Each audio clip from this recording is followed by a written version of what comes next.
राष्ट्रवादी काँग्रेस अजित पवार पक्ष हा नेहमी सर्वसामान्य नागरिकांच्या समस्यांसाठी आवाज उठविणारा पक्ष आहे।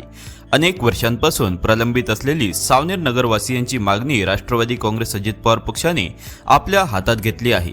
सावनेर नगरीच्या मध्यभागी असलेल्या मैदानात अनेक वर्षांपासून 400 मीटर धावन मार्गाच्या प्रतीक्षेत आहे। ही क्षेत्रातील खेळाडू, क्रीडाप्रेमी आणि सावनेरवासियांची सातत्याची एकमुखाची मागणी आहे, तरीही याकडे कमालीचे दुर्लक्ष झाले आहे। आता नगर परिषदेच्या क्रीडा विभागाला जागा देण्याचा ठराव क्रीडा संकुलात 400 मीटर धावन मार्ग बनविण्याच्या अटी शर्तीवर देण्यात यावी, जेणेकरून या मैदानात गोरगरीब मुली सराव त्यांना पोलीस भरती, अन्य सैन्य भरती तसा अन्न भरतीकरिता सराव करणे सोयीचे होईल, त्यांचे भविष्य उज्ज्वल होऊ शकेल।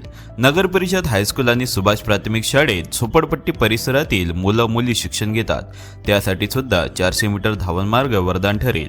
या दृष्टीने क्रीडा संकुल मध्य मैदानात 400 मीटर धावन मार्ग बनविण्यात यावा, या अटीवर जागा देण्याचा ठराव घ्यावा ही विनंती करण्यात आली।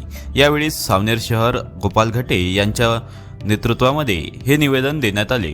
अन्यथा 400 मीटर धावन मार्गासाठी राष्ट्रवादी काँग्रेस पक्ष, अजित पवार गट जल आंदोलन उभारतील अशी ग्वाही यावेळी शहर अध्यक्ष गोपाल घटे यांनी दिली। यानंतर निर्माण होणाऱ्या संभाव्य परिस्थितीत क्रीडा विभागद्वार जबाबदार राहील याची नोंद घ्यावी अशी चेतावणी देण्यात आली। यावेळी तालुकाध्यक्ष सुरेंद्र वानखेडे, तुषार गायकवाड, मोहन कानफाडे, अमोल दहाट, शेषराव वाडीकर, हिमराज तिबोले, दिलावर शेख, भगवान राऊत, योगेश बाळबुदे, सन्नी पारवे, आशिष माते, प्रशांत ठाकरे, सोनबा ठाकरे, रुपेश जामदार, रामकृष्ण माटे, कृष्णा घटे, सुनीता गायकवाड, वैशाली घटे, शरद वाट आदि मोठ्या संख्येने उपस्थित होते।